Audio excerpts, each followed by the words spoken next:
মৰমৰ ছাত্ৰ-ছাত্ৰীসকল আজি মই তোমালোকৰ কাৰণে এটা বিশেষ ক্লাছ লবলৈ আহিছো আৰু হেইটো হৈছে অসমৰ বিভিন্ন জিলাত বৰ্তমান চলি থকা 6 মেলি পৰীক্ষাৰ প্ৰশ্নকাকতসমূহৰ মই আজি নলবাৰী জিলাত আজি 27 সেপ্টেম্বৰ তাৰিখ আজি নলবাৰী জিলাৰ ক্লাছ 10 ৰ বাবে যিখন গণিতৰ পৰীক্ষা আছিল মই তাৰ প্ৰশ্নকাকতখন মই তোমালোকৰ ওচৰলৈকে লৈ আহিছো আৰু আশা কৰিছো তোমালোকৰ পৰীক্ষা ভালেই হৈছে তথাপিও মই তোমালোকক হয়তো মানে অসমৰ বিভিন্ন অঞ্চলৰ পৰা তোমালোকে মোক চাই আছা আৰু মই এই নলবাৰী জিলাৰ প্ৰশ্নকাকতখনৰ যিখিনি এমসিকিউ আছে মই প্ৰতিটো প্ৰশ্নৰ শুদ্ধ উত্তৰ কি হ'ব মই তোমালোকক দেখুৱাই যাম আৰু যদি তোমালোকে জানা খুব ভাল কথা যদি কিবা আখোৱা থাকে তেনেহলে ভালদৰে বুজি লবা তো মই এই প্ৰশ্নকাকতখনৰ প্ৰথম প্ৰশ্নটো লৈছো প্ৰথম প্ৰশ্নটো মই এনেকৈ লিখিছো যে তলৰ কোনটো বৰ্গ সংখ্যা নহয় মানে সবা বৰ্গ সংখ্যা নহয় উঠিছে গতিকে ইয়াতে 441 627 576 আৰু 729 দিয়া আছে সো কিছুমান কথা তোমালোকে জানিব লাগিব যে 441 ইয়াত গোটেইবিলাক কৰি চোৱা তোমালোকৰ সময় নহব গতিকে জানিব লাগিব যে 441 এটো 21 ৰ মানে বৰ্গ হয় তাৰ পিছত 576 এটো তোমাৰ 24 ৰ বৰ্গ হয় এইটো কিন্তু কোনো ধৰণৰ বৰ্গ সংখ্যা নহয় গতিকে যেহেতু উঠিছে তলৰ কোনটো বৰ্গ সংখ্যা নহয় শুদ্ধ উত্তৰ হ'ব আমাৰ বি 627 গতিকে এইটো উত্তৰ তুমি এনেকৈ দিব লাগিব তো এইবাৰ মই দ্বিতীয় প্ৰশ্নটো লৈছো প্ৰশ্নটো হৈছে যে 0.3 বাৰ আৰু 0.4 বাৰৰ যোগফল হ'ল সব যদি এটো অকল 0.3 বা 0.3 আৰু 0.4 হলেতেন তেতিয়ালটো আমি ডাইৰেক্ট যোগ কৰিলো হয় যে 0.3 + 0.4 = 0.7 কিন্তু এতিয়া পৌনপণিক দিছে পৌনপণিক মানে আমাৰ কি হ'ব যে 3 ৰ পিছত দশমিকৰ পিছত 3 ৰ বাৰ ওলাই থাকিব ইয়াত 4 টো বাৰ ওলাই থাকিব গতিকে এইটো কাম কৰাৰ সময়ত কি কৰিব লাগিব যে 0.3 বাৰ মানে কি জানিব লাগিব 0.3 বাৰ মানে কি জানানে এইটো বাৰু মুখে পাৰি তথাপি মই কৈছো চাবা 0.3 বাৰটো ওলাব লাগিলে তুমি 0.3 বাৰ = এনেকৈ লিখি কি হ'ব 0.3333 এনেকৈ লিখিব নহয় আৰু একবাৰ কি কৰিব লাগিব 0.3 তোমালোকে 10 দি পূৰণ কৰিব লাগিব তোমালোকে নিয়মটো জানা 0.3 বাৰলৈ 10 দি পূৰণ বুলি কি হ'ব 3.333 এনেকৈ থাকিব তাৰ পিছত ডাঙৰটোৰ পৰা সৰুটো বিয়োগ কৰিব লাগে না এটো যদি 2 নম্বৰ সমীকৰণ এটো 1 নম্বৰ সমীকৰণ হয় বিয়োগ কৰিব লাগিব বিয়োগ কৰিলে কি হ'ব এই 3 গলে এটো দশমিক থাকিব ডট থাকিব দে এটো এইবিলাক সব দশমিকৰ পিছৰ অংকটো গোটেইখিনি বিয়োগ হৈ যায় গলে কিমান হ'ব 0.3 বাৰ * 10 - 0.3 বাৰ = 3 ৰ শূন্য গলে 3 থাকিব এখিনি বুজি পাইছা না দশমিকৰ পিছৰ ফাল গোটেই শূন্য হৈ যাব তো ইয়াতে 0.3 বাৰ * 10 - 1 থাকিব = 3 তো 0.3 * 9 = 3 গতিকে 0.3 বাৰ = কিমান হ'ব 3/9 মানে 1/3 মানে 0.3 বাৰ মানে 1/3 হয় তো এখিনি লিখিব লাগিব 1/3 বুলি ঠিক আছে তো এখিনি কিন্তু মুখে ক'ব পাৰি কিছুমান প্ৰেক্টিস কৰিলে মুখে জানিবা এটো এটা কাৰণ তোমালোকে চোৱা যদি 3 ৰে একো হৰণ কৰিলে কি হৈ যাব বান নাযায় দশমিক মানে 10 হ'ব দশমিক দিব লাগিব 10 হ'ব 3 3 গুণ 9 হ'ব আৰু 1 লৈ 10 হ'ব 3 3 গুণ 9 বাৰ ওলাই থাকিব 0.4 বাৰ এটো অলপ শৰ্টকাট কৰি দিছো চাবা 0.44 মানে 0.44 এনেকৈ ওলাই থাকিব নহয় আৰু যদি এটো 0.4 বাৰৰ লগত যদি 10 পূৰণ কৰা কিমান হ'ব এটো 4.44 এনেকৈ ওলাই থাকিব তো এটো বিয়োগ কৰিলে আলটিমেটলি কি হৈ যাব এতে 10 - 1 হ'ব নহয় মানে 0.4 বাৰ * 9 হ'ব = 4 হ'ব 4 ভিন্ন গলে 4 থাকিব গতিকে 0.4 বাৰ = 4/9 এটো কাটিব নোৱাৰি গতিকে ডাইৰেক্ট লিখিম আমি মানে 4/9 হৈছে না এটো 4/9 দুটা যোগ কৰিব কৈছে নহয় গতিকে 0.3 বাৰ + 0.4 বাৰ = 1/3 + 4/9 কিমান হ'ব এটো 9 3 ৰ লসাগু 9 হ'ব 3 ৰে 3 বাৰ 3 গুণ 3 + 4 = 7/9 so 7/9 টো আমাৰ শুদ্ধ উত্তৰ ক'ত আছে ইয়াতে a মানে a is the right answer ঠিক আছে তোমালোকে যদি a অপচনটো দিছা তেনেহলে শুদ্ধ হৈছে তো এইবাৰ মই 3 নম্বৰ প্ৰশ্নটো লৈছো ইয়াত দিয়া আছে যে যদি p আৰু q সহমৌলিক তেন্তে গসাউ pq হ'ব কিমান এটা চাৰিটা অপচন দিয়া আছে তো এটা কথা জানিব লাগিব যে আমি যেতিয়া গসাউ উলিয়াও যেনে ধৰা দুটা সংখ্যা আছে লং যেনে 10 আৰু 15 ইয়াৰ গসাউ উলিয়াব লাগে আমি কি কৰিম দুইটা হৰণ जो আমি কোনোবা এটা সংখ্যা বিচাৰি উলিয়াম সাপোজ যদি 5 ৰে যায় যেনে 5 2 গুণ 10 5 3 গুণ 15 আৰু তো হৰণ না যায় তো যেটো সংখ্যাৰে হৰণ কৰোতে দুইটাকে হৰণ হৈছিলে হেইটো হ'ব তাৰ গসাউ আৰু যদি হৰণ গলেতেন তেতিয়াহলে আমি এইটো কৰিব লাগিলেতেন আৰু এই দুটা পূৰণ কৰিলোহেতেন না তো এইটো হ'ল গসাগু উলিওৱাৰ নিয়ম এতিয়া মই যদি কওঁ যে মানে ধৰা 9 আৰু 16 দুটা এনেকুৱা সংখ্যা লৈছো দেখাতটো ইয়াতে মৌলিক সংখ্যা নহয় কাৰণ 9 কো মানে উৎপাদক বিচাৰি উলিয়াব পাৰি 16 ৰ উৎপাদক বিচাৰি উলিয়াব পাৰি কিন্তু যেতিয়া দুইটাৰ গসাগু উলিয়াব লাগে তেনেহলে ইহত দুটাৰ কমন মানে সাধাৰণ উৎপাদক একো বিচাৰি নাপায় মানে সহজ কৰাত গলে এনেকুৱা কোনো সংখ্যা আমি বিচাৰি নাপাও যেটো সংখ্যাৰে 9 আৰু 16 হৰণ কৰিব পাৰি ঠিক আছে সো যদি কোনো সংখ্যাৰে হৰণ না যায় তেতিয়া একেৰে হৰণ যাব যেনে 1 9 গুণ 9 1 16 গুণ 16 এটো হৰণ কৰি দেখাব না লাগে তাৰ আমি ডাইৰেক্টলি ক'ব পাৰো যে দুটা সহমৌলিক সংখ্যাৰ যদি গসাগু উলাব লাগে তেনে গসাগু সদায় কি হ'ব 1 হ'ব গতিকে 9 আৰু 16 ঠাইত যদি মই p আৰু q লিখি দিও তেনে ইহতকটো হৰণ না যায় হৰণ নযোৱা কাৰণে আমি কি কৰিব লাগিব একেৰে হৰণ কৰিব লাগিব মানে আমি ক'ব খুজিছো যে দুটা সহমৌলিক সংখ্যাৰ কেতিয়াও সাধাৰণ উৎপাদক নাথাকে একত বাহিৰে গতিকে ইয়াৰ উত্তৰটো কি হ'ব ডি অপচন ডি 1 হ'ব গসাগুটো এবাৰ মই প্ৰশ্ন নম্বৰ 4 টো লৈছো ইয়াত কৈছে যে 1 2 3 4 5 6 7 8 9 is equal to 3 square into 3803 into 3607 যত 3803 মানে এইটো আৰু 3607 মানে এইটো মৌলিক সংখ্যা বুলি কৈছে তেন্তে 1 2 3 4 5 6 7 8 9 এই যেটো ডাঙৰ সংখ্যা এই সংখ্যাটো কি হ'ব মৌলিক হ'ব নে যৌগিক হ'ব নে মৌলিক আৰু যৌগিক দুইটাই হ'ব না মৌলিকও নহয় যৌগিকও নহয়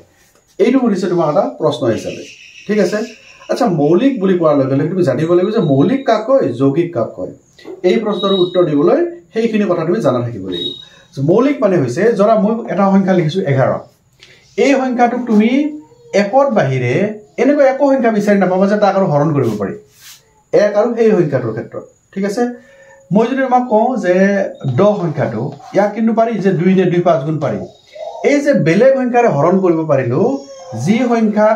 একত বাহিৰে আন সংখ্যাৰে হৰণ কৰিব পাৰি তাৰ নাম হৈছে যৌগিক সংখ্যা আৰু যেটো সংখ্যা একোহেৰে হৰণ কৰিব নোৱাৰি অনলি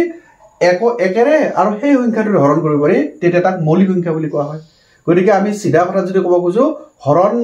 নগলে মৌলিক হৰণ গলে যৌগিক ঠিক আছে এতিয়া এটা কথা চোৱা মই তোমাক এনেকৈ যদি কওঁ যে মই লিখিছো যে 20 2 পূৰণ 5 এনেকৈ লিখিছো মই ঠিক আছে এনেকৈ লিখিলে এটা কোৱাছো যে এই 20 সংখ্যাটো মৌলিক নে যৌগিক একদম সিধা কথা 20 টোক হৰণ গৈছে কাৰণে আমি 2 পূৰণ 5 লিখিব পাৰিছো মানে 2 ৰেও হৰণ কৰিব পাৰি 20ক 5 ৰে হৰণ কৰিব 20ক নহয় জানো 2 ৰে আৰু 5 ৰে হৰণ কৰিব পাৰি কাৰণে এই সংখ্যাটোক আমি যৌগিক বুলি কম এইটো একদম সহজ প্ৰশ্ন 1 2 3 4 5 6 7 8 9 যদি অকল এই সংখ্যাটো দিয়া থাকিলেহেঁতেন তেতিয়া আমি হৰণ কৰি চাব লাগিলেহেঁতেন যে ইয়াক হৰণ যায় নে না যায় কিন্তু ইয়াকটো দেখুৱাই দিছে যে 3 স্কয়াৰ ইনটু সামথিং মানে কেইবাটা সংখ্যাৰ পূৰণফল হিচাপে ইয়াক দেখুৱাব পাৰি যদি একত বাহিৰে আন সংখ্যাৰে পূৰণফল হিচাপে দেখুৱাব পাৰি তেনেহলে মৌলিক হ'ব জানো নিশ্চয় নহয় ই মৌলিক ইয়াত চোৱা ইয়াতো দুইটো মৌলিক পাঁচটো মৌলিক এইটো মৌলিক হয় নে নহয় ডাঙৰ কথা নহয় আমাক হৰণ যায় নে না যায় হেতুৱে ডাঙৰ কথা হৰণ গৈছে কাৰণে তাক এনেকৈ লিখিব পাৰিছো ইয়াতো হৰণ গৈছে কাৰণে এইটো পূৰণফল হিচাপে প্ৰকাশ হৈছে গতিকে কোনোবা এটা সংখ্যা যদি একত বাহিৰে বেলেগ বেলেগ সংখ্যাৰ হৰণ কৰিব পাৰি যত এই ক্ষেত্ৰত সম্ভৱ হৈছে এইটোৰে হৰণ যাব ইয়াক হয়নে তো কি বুলি কম নিশ্চয় কি হ'ব এটা যৌগিক সংখ্যা হ'ব শুদ্ধ উত্তৰ বি যৌগিক সংখ্যা ঠিক আছে তো এবাৰ মই কোৱেশ্চন নম্বৰ 5 টো লৈছো ইয়াত দিয়া আছে ধৰা px হল x চলকযুক্ত এটা বহুপদ আৰু k এটা বাস্তৱ সংখ্যা যাতে pk = 0 তেন্তে k কোৱা হয় এই চাৰিটা অপচন দিয়া আছে আমি শুদ্ধ উত্তৰ ওলাব লাগে সো আমি যদি কওঁ px এটা বহুপদ হয় বহুপদ মানে কি আছিল আমি যিকোনো লিখব পাৰো ধৰি লও আমি x² + 2x + 1 এনেকুৱাকে আমি এটা বহুপদ লিখব পাৰো কিন্তু আমাক এই ক্ষেত্ৰত বহুপদ দিয়া নাই দে এটো আমি নিজে ভাবি লিখিছো এটো যত তোমাক কৈছে যে k এটা বাস্তৱ সংখ্যা হয় আৰু pk = 0 হয় যদি pk = 0 হয় তেতিয়াহলে এই k টো কি বুলি কোৱা হ'ব এই বহুপদটোৰ ক্ষেত্ৰত ঠিক আছে বুজি পাইছানে এটা কথা না চাবা আমি ইয়াতে x ৰ যি মান বহুৱালে এই ভ্যালুটো 0 পাম হা ধৰি লোৱা এটো আমি -1 বহালে সাপোজ p -1 বহালে কিমান হ'ব -1² + 2 -1 + 1 কিমান হ'ব -1² কৰিলে -2 কৰিলে কি হ'ব +1 এটো প্লাস মাইনাস -2 + 1 = 2 - 2 = 0 তাহলে কি পালো p - 1 = 0 পালো পাইছানে এই x ৰ ঠাইত যেটো মান বহুৱালে ইয়াৰ ৰিজাল্টটো 0 হৈ যায় এই সংখ্যাটোকে কোৱা হয় কি বুলি জানানে এই বহুপদটোৰ শূন্য বুলি কোৱা হয় তাৰে আমি ক'ব পাৰো যে -1 টো এই বহুপদটোৰ এটা শূন্য হয় কিন্তু আমাৰ এই প্ৰশ্নটোত কি কৈছে এটা বহুপদ দিছে যেটো আমি নাজানো আমি এই বহুপদটো কি কেৱল কৈছে k এটা বাস্তৱ সংখ্যা হয় মানে মাইনাস প্লাস এনেকুৱা সংখ্যা হ'ব পাৰে যত pk = 0 অৰ্থাৎ আমাক এই ক্ষেত্ৰত যেনেকৈ p - 1 = 0 পাইছো ইয়াত কৈছে pk = 0 মানে বহুপদ এটাৰ কাবৰ ভ্যালু বহালে মানে ইয়াৰ চলকটোৰ মান বহালে যদি 0 হৈ যায় চলকটোৰ এটা যেনেকৈ এই চলকটো x আছিল তো ইয়াতে x ৰ মান -1 বহাই দিছিলো এই -1 বহাওতে যেটো 0 হৈ গেল অৰ্থাৎ চলকৰ যি নিৰ্দিষ্ট মান বহালে এই বহুপদটো তোমাৰ 0 হৈ যায় এই ক্ষেত্ৰত কৈছে pk = 0 মানে k ৰ মানটো বহাৰ লগে লগে এই গোটেই বহুপদটো যেটো আমাক দিয়া নাই ইয়াতে শূন্য হ'ব বুলি কৈ দিছে গতিকে এনেকুৱা চৰ্তত এই k টোক বা ইয়াত লিখি থকা সংখ্যাটো কি বুলি কোৱা হয় বহুপদটোৰ শূন্য বুলি কোৱা হয় ঠিক আছে সো এই ক্ষেত্ৰত যেটো pk = 0 বুলি কৈছে k কোৱা হ'ব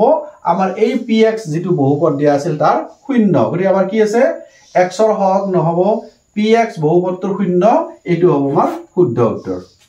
মনত ৰাখিবা এই চৰ্তটো হৈছে বহুপদৰ শূন্য বিচৰাৰ এটা চৰ্ত গতিকে pk = 0 মানে k = তোমাৰ মানে বহুপদৰ এটা শূন্য বুলি কোৱা হ'ব এইবাৰ মই প্ৰশ্ন কোৱেশ্চন নম্বৰ 6 টো লৈছো ইয়াত দিয়া আছে যদি ax³ + bx² + cx + d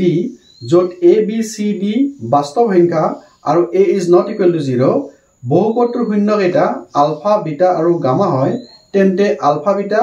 beta gamma আৰু গামা আলফা = কিমান হেতু সুধিছে মানে আমাক সুধিছে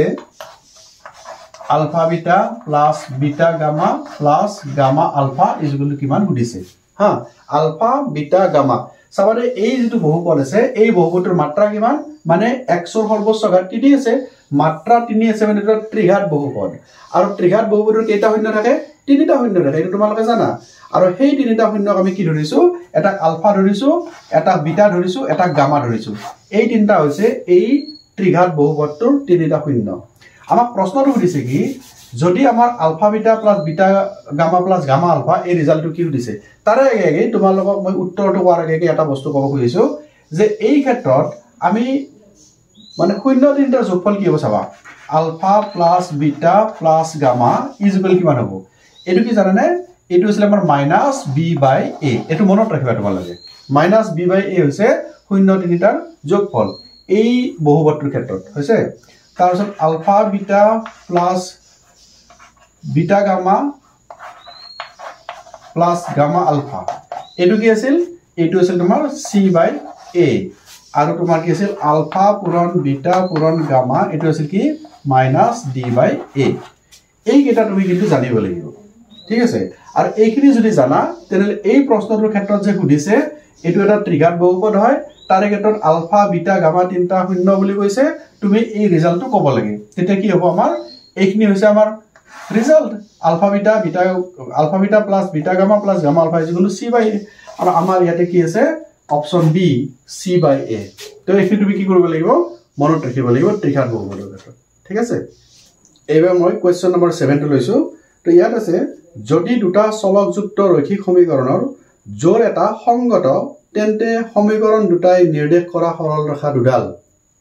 সব দুটা আমাক কি কৈছে ৰৈখিক সমীকৰণ কৈছে দুটা চলকযুক্ত ৰৈখিক সমীকৰণ কৈছে না তো এটা তুমি জানিব লাগিব যে দুটা চলকযুক্ত যদি ৰৈখিক সমীকৰণ হয় সংগত কোনটো হ'ব আমাৰ তিনটা কন্ডিশন আছিল সাবাতে আমাৰ সমীকৰণটো কি আছিল a1x + b1y + c1 = 0 এটো আছিল এক নম্বৰ দুই নম্বৰটো আছিল a2x + b2y + c2 = 0 এই দুটা সমীকৰণ সংগত যদি হ'ব লাগে তাৰ শৰ্তটো কি আছিল এক নম্বৰ শৰ্তটো আছিল কি যে a1/a2 is not equal to b1/b2 এটো কি আছিল শৰ্ত এই শৰ্তটো আছিল তোমাৰ কটাকটি কৰা ৰেখা দুডাল ৰেখাই যদি এটা বিন্দুত কাটিব অৰ্থাৎ এই দুডাল ৰেখা এটা বিন্দুত কাটিছে নহয় তেনেকৈ এই দুডাল ৰেখাক যদি বুজাব লাগে তেতিয়া এক নম্বৰ শৰ্তটো আহে ঠিক আছে আৰু এটা আছে কি দুই নম্বৰটো যে a1/a2 is equal to b1/b2 is equal to c1/c2 যদি ইয়াৰে গোটেই কেইটাই যদি অনুপাত সমান হৈ যায় এইটো কোৱা হয় মিলি যোৱা ৰেখা মানে এডাল ধৰে ইয়াত ৰেখা আছে আৰু ওপৰতে এডাল ৰেখা আঁকিব লগা হ'ল প্ৰতিটো বিন্দুৱে এটা মানে আন এডালৰ ওপৰত পৰি যায় তো তেনেকুৱা অৰ্থত কোৱা হ'ব এইটো কি যে এডালৰ ওপৰত এডাল পৰি যোৱা ৰেখা বা মিলি যোৱা ৰেখা আৰু এইটো আৰু কিন্তু কি হৈ যায় তোমাৰ সংগত হয় এইটোকো সংগত বুলি ক'ব এইটোকো সংগত বুলি ক'ব আৰু এটা চৰ্ত আছে সেইটো হ'ল a1/a2 is equal to b1/b2 but not equal to c1/c2 বুজিছেনে এই দুটা ৰেখা কেতিয়াও কটাকটি নকৰে মানে দুইডাল এনেকুৱা দুডাল সমান্তৰাল ৰেখা হ'ব কেতিয়াও কটাকটি নকৰে গতিকে ই সংগত নহয় সংগত হ'লে কি হ'ব লাগিব কটাকটি কৰা হ'ব লাগিব বা মিলি যোৱা ৰেখা হ'ব লাগিব এই দুটা চৰ্ত মানিব লাগিব ইয়াতে চোৱা যে তোমাক প্ৰশ্নত কি সুধিছিল যে যদি দুটা চলকযুক্ত ৰৈখিক সমীকৰণ জোৰ এটাত সংগত তেন্তে সমীকৰণ দুটাই নিৰ্দেশ কৰা সৰল ৰেখা দুডাল কি হ'ব যদি সংগত হ'ব লাগে সমান্তৰাল হ'ব নোৱাৰে হয়নে সংগত হ'লে সদায় মিলি যোৱা ৰেখা ই হ'ব পাৰে কটাকটি ৰেখা হ'ব পাৰে সদায় কটাকটি কৰা ৰেখা ইয়াত কি দিছে সমান্তৰালটো হ'ব নোৱাৰে সদায় মিলি যোৱা ৰেখা কটাকটি কৰা ৰেখা অথবা মিলি যোৱা ৰেখা সদায় সিটো কি দিয়া আছে কটাকটি কৰা ৰেখা অথবা মিলি যোৱা ৰেখা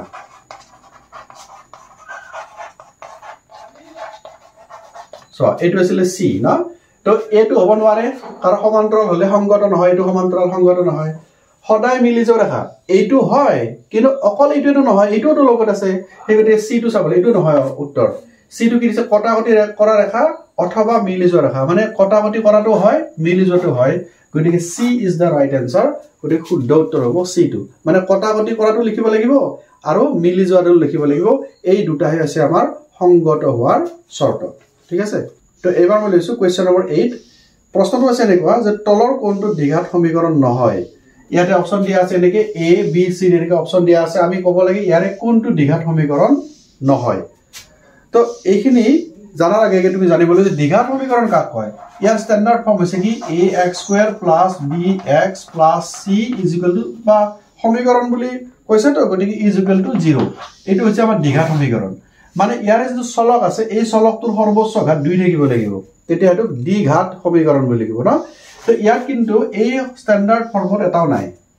তুমি এটা বিচাৰি উলিয়াব লাগে ইয়াৰ পৰা কোনটো নহয় তাৰ তিনটা হয় এটা নহয় তুমি চাব লাগিব এতিয়া সো আমি বিচাৰি চাও কেনেকে x - 2 হোল স্কয়াৰ এটো a - b হোল স্কয়াৰত আছে না কি হ'ব উত্তৰটো a² - 2ac + b² a² বুলি কোৱাৰ লগে লগে ইয়াতে x² আহি গ'ল এটা আহি গ'ল নহয় বাকি বাদ দিয়া যি আছে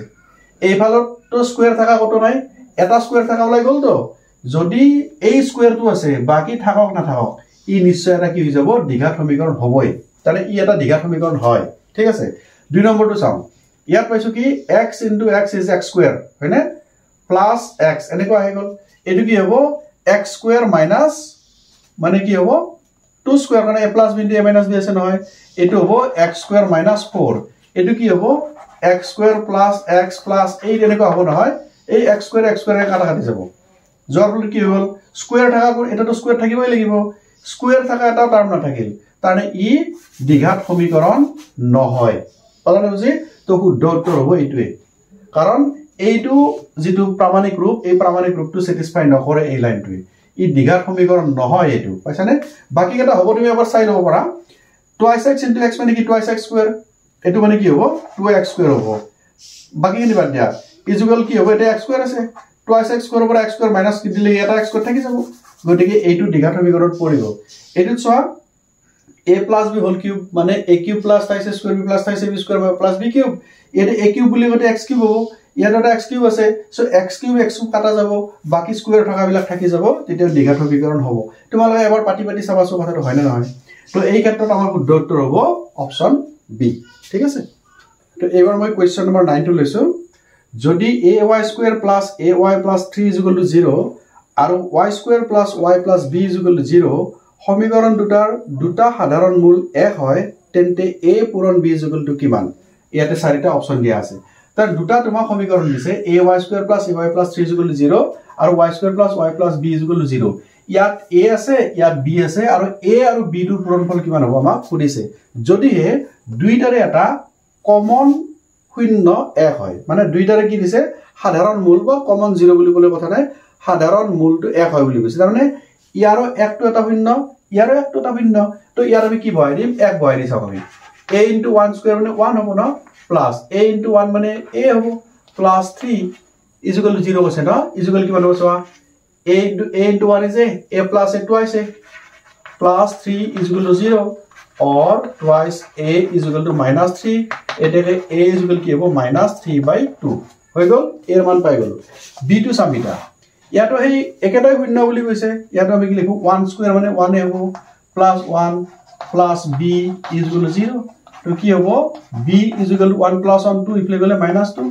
তো আমি a মানে পালো এটো b মানে পালো এটো আমাক কইছে a into b মানে কিমান a মানে কি দিছে minus 3/2 পুরন minus 2 হৈছে না তো minus minus মানে প্লাস হ'ব 2 2 কাটা কাটি যাব গলে কি থাকিব এই মাইনাস মাইনাস কিন্তু প্লাস হ'ব দে 2 2 ক্যান্সেল যাব গটিকে আনসারটো 3 হ'ব সো a পুরন b is equal to 3 ইয়াতে কোড আছে option d d is the correct option ঠিক আছে এবাৰ মই কোয়েশ্চন নম্বৰ 10 টো লৈছো ইয়াত দিয়া আছে যদি cos a is equal to sec a আৰু এটা কন্ডিশনটো দিয়া আছে যে a is lying between 0 and 90 তেন্তে a is equal to কিমান হ'ব মানে a এর মানটো উলিয়াব লাগে যদি হে cos a is equal to sec a হয় আসলে সহ cos থিটা আৰু sec থিটা তো দেখাত একে নহয় আমি জানো কি জানেনে মানে sec থিটা বা a is equal 1 by cos এটো তোমালোকে জানা না cos এর উল্টাটো sec বা sec এর উল্টাটো cos এটো হয় এটা চাবা আমি যে কম যে দিয়া আছে ইয়াতে cos a is equal to sec a না sec a দিয়া আছে দে এটো তো কন্ডিশন কৈছো মই তে আমি কি লিখিম cos a is equal to sec a মানে 1 by cos a এটা কি কৰিবা cos a into cos a কি হ'ব cos square a is equal to 1 হৈছে নে বা এটা কি হ'ব cos a is equal to 1 হ'ব বর্গমূল লৈছো আমি একেলগে না এটা চোৱা যদি এই এৰ মানটো ওলাব লাগে তেনেহলে কি কৰিব লাগিব তুমি ইফালেও তুমি cos ওলাব লাগিব মানে যদি এৰ মান ওলাব লাগে cos তো আৰ নোহোৱা হ'ব লাগিব কেনে কেনে হ'ব এটা চোৱা cos of 0 degree is equal to 1 cos 0 is equal to 1 হৈ যায় গটে cos cos cancel যাব গটে a is equal to 0 আৰু এই উত্তৰটো এনেকৈ হ'ব পাৰা এটো 0 পাই গলো তানে a এৰ মানটো 0 হ'ব ইয়াতে কোনটো শুদ্ধ উত্তৰ c is the correct option তোমালোকে এনেকৈ ক'ব পাৰা যে cos a equal to sec a যেনে cos এই a এর মানটো যিমান বহবা থিটা এই ডিগ্ৰীটো যিমান বহবা এটো হিমানে বহব লাগিব এটা cos কিমানৰ মান আৰু sec কিমানৰ মানটো সেম হ'ব যেনে চাবা cos যদি মই 30 বুলি কওঁ cos 30 মানে √3/2 sec 30 কিমান হ'ব 2/3 হ'ব দুইটাটো সমান হোৱা নাই সো তুমি এনেকৈ এংগলটো ওলাব লাগিব কোনটো কোণৰ বাবে দুইটাৰ মান সমান হ'ব সো cos 0 মানে 1 আৰু কি হ'ব sec 0 মানে 1 হৈ যাব দুটা 0 0 হলে ভ্যালুটো সেম হ'ব cos 0 degree is equal to 1 আৰু sec 0 degree is equal to 1 এই দুটা যদি মনত থাকে ইমানখিনি কৰিবই নালাগে তুমি হ'ব গতি এই ক্ষেত্ৰত আমি এই যে a লিখিছো মানে এই ডিগ্ৰীটো লিখিছো ইয়াতে কোণটো লিখিছো তো cos 0 degree is equal to 1 হ'ব sec 0 degree is equal to 1 গতিকে এই ক্ষেত্ৰত cos a is equal to sec a হ'ব এই মানটোৰ ক্ষেত্ৰত ঠিক আছে নে so correct option is c okay so এই 10টা প্ৰশ্ন তোমালোকক মই আজি কৰিলো পৰৱৰ্তী মানে খণ্ডত মই তোমালোকক বাকিখিনিও তোমালোকক কৰি দিম আশা কৰিছো এইটো চোৱাৰ পিছত পৰৱৰ্তী ক্লাছটো তোমালোকে চাবা ধন্যবাদ